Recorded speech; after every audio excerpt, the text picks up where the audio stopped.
മൃഗങ്ങളിൽ കണ്ടിട്ടില്ലേ, ഇപ്പോൾ ഈ പൂച്ചയും പട്ടിയൊക്കെ കുറച്ചു നേരം കഴിഞ്ഞ് കഴിഞ്ഞാൽ നന്നായിട്ടൊന്ന് സ്ട്രെച്ച് ചെയ്യും. പക്ഷെ മനുഷ്യർ മാത്രമാണ് അത് ചെയ്യാതെ ഞാൻ കണ്ടിട്ടുള്ളൂ വരുന്നത്. അവരുടെ ആ ഒരു കറക്റ്റ് ആയിട്ടുള്ള പോസ്ചറാണ് അവിടെ പ്രശ്നം വരുന്നത്. ഡോക്ടർ നമസ്കാരം. ഞാൻ എന്നും ഊബറിൽ പോകുന്ന ഒരു വ്യക്തിയാണ്. അപ്പോൾ അവരോട് എപ്പോഴും സംസാരിക്കാറുണ്ട്. അവർ പറയുന്നൊരു കാര്യമുണ്ട്, എന്നും ഈ ഊബർ ഓടുമ്പം കൈയും കാലും ബാക്കും ഒക്കെ ഭയങ്കര വേദനയാണെന്ന് പറയാറുണ്ട്. എന്താണ് അവർക്ക് കൊടുക്കാനുള്ള ഒരു ടിപ്പ്? ഏറ്റവും കൂടുതൽ ബൈക്ക് യാത്ര ചെയ്യുന്നവരും, അതിപ്പോൾ ഊബർ ആയിക്കോട്ടെ അല്ലെങ്കിൽ ലോങ് ഡ്രൈവിങ്, ചിലപ്പോൾ ഒരു ജില്ലയിൽ നിന്ന് മറ്റൊരു ജില്ലയിലേക്ക് പോകുന്നവരുണ്ടല്ലോ സ്ഥിരമായിട്ട്, അവർക്ക് ഏറ്റവും കൂടുതൽ അവർ പറയില്ല നമ്മുടെ ഷോക്ക് അബ്സോർബർ പോയി എന്ന് പറയും. ശരിക്കും പറഞ്ഞാൽ നമ്മുടെ സ്പൈനിന്റെ ഇടയിലുള്ള ആ ഒരു സ്പോഞ്ചിങ്, അവര് ഈ എ സിയിൽ ഇരിക്കുന്നത് കൊണ്ട് തന്നെ മിക്കവരും, ഇപ്പൊ എ സി ഇല്ലാത്ത ഒറ്റ കാറുകളും ഇല്ല, അങ്ങനെ ഇരിക്കുന്നവരാണെങ്കിൽ അവർ വെള്ളം കുടിക്കാനും മറന്നു.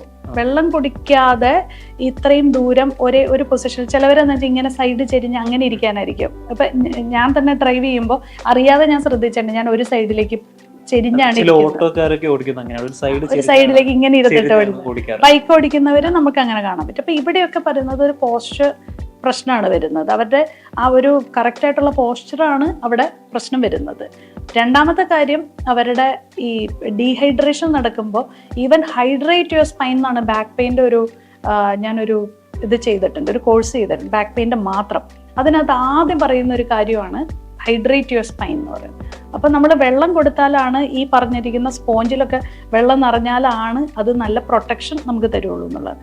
ഈ കംപ്രഷൻ അവിടെ നടക്കുന്നതെന്ന് വെച്ചാൽ ഒരേ സിറ്റിംഗ് പൊസിഷനിൽ കുറേ നേരം ഇരുന്ന് കഴിയുമ്പോൾ ഇവർ കോമ്പൻസേറ്റ് ചെയ്യാനായിട്ട് മറന്നു പോകാറുണ്ട്. അപ്പം ഇതിൻ്റെ കൗണ്ടർ പോസുകൾ നമ്മൾ ചെയ്യണം. അതായത് ഇരുന്ന് കഴിഞ്ഞിട്ട് പിന്നെ അവർ ഒരു കുറച്ച് നേരം, ഒരു 1 hour ഒക്കെ കഴിഞ്ഞിട്ട് ഒന്ന് നിർത്തിയിട്ട് ഒന്ന് ഒരു ലംബാർ ട്വിസ്റ്റ് ഒക്കെ ഒന്ന് എടുത്ത് വീണ്ടും ഒന്ന് സ്ട്രെച്ചൊക്കെ ചെയ്യാനായിട്ട്. ഇപ്പം ഈ മൃഗങ്ങളിൽ കണ്ടിട്ടില്ലേ, ഇപ്പോൾ ഈ പൂച്ചയും പട്ടിയൊക്കെ കുറച്ചു നേരം കഴിഞ്ഞ് കഴിഞ്ഞാൽ നന്നായിട്ടൊന്ന് സ്ട്രെച്ച് ചെയ്യും. പക്ഷെ മനുഷ്യർ മാത്രമാണ് അത് ചെയ്യാതെ ഞാൻ കണ്ടിട്ടുള്ളൂ. അപ്പൊ മൃഗങ്ങൾ പോലും അവരുടെ കറക്റ്റ് ആയിട്ടുള്ള ഒരു റൂട്ടീനിൽ പോകുന്ന ആൾക്കാരാണ്, അവരുടെ അതിനകത്ത് പ്രശ്നം വരില്ല. അപ്പൊ അതുകൊണ്ട് ഈ ഒത്തിരി ഡ്രൈവ് ചെയ്യുന്നവർ ആദ്യം ചെയ്യേണ്ട കാര്യം എന്ന് വെച്ചാൽ അവർക്ക് വൈറ്റമിൻ ഡിയും വൈറ്റമിൻ B12, അതായത് കശേരുക്കൾക്കും അതുപോലെ തന്നെ ഞരമ്പുകൾക്കും ഉള്ള വൈറ്റമിൻസ് ആഡ്വക്കേറ്റ് ആയിട്ട് അവരുടെ ശരീരത്തിൽ കിട്ടുന്നുണ്ടോ എന്നുള്ളത് ഉറപ്പുവരുത്തുക. രണ്ടാമത് അവർ നന്നായിട്ട് വെള്ളം കുടിക്കുക. മൂന്നാമതായിട്ട് അവരുടെ പോസ്ചർ കറക്ഷൻ ചെയ്യാൻ അല്ലെങ്കിൽ ഒന്ന് ഡീസ്ട്രെസ് ചെയ്യാനായിട്ടുള്ള ഇന്റർവെൽസ് എടുത്ത് ഒന്ന് സ്പൈനെ അങ്ങോട്ടും ഇങ്ങോട്ടും ഒന്ന് ട്വിസ്റ്റ് ചെയ്യാനാണെങ്കിലും മറന്നു പോകരുത്.